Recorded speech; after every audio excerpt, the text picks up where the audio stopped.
This is Ian Lamont, founder of In 30 Minutes Guides. Today, how to update a vacation response in Yahoo Mail. Let's get started. So I'm in Yahoo Mail. What you want is the settings area. There's a blue gear icon. Click on that and then select More Settings. You'll come to a menu and some different options here. You want vacation response.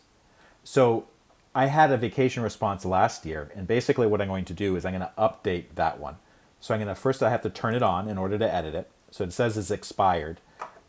The message itself is actually okay, except I'm going to change the date. So, hi, I'm unable to respond to your email until I get back from vacation. So I'm going to say on July 15th, because it's a little bit different this year.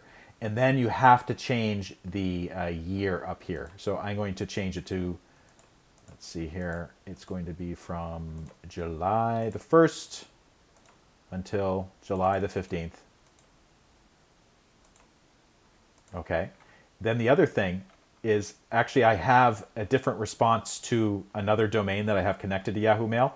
And so I have a separate one for that. Hi, I'm unable to respond until I get back. Contact Sally for anything urgent. Okay, that's fine. Then just click the save button at the bottom. So vacation response has been saved. And during that period, when people contact me via email, they'll get that particular response and they'll know that they have to wait until I get back. If this video helped, please take a moment to like it. Follow me. See you next time.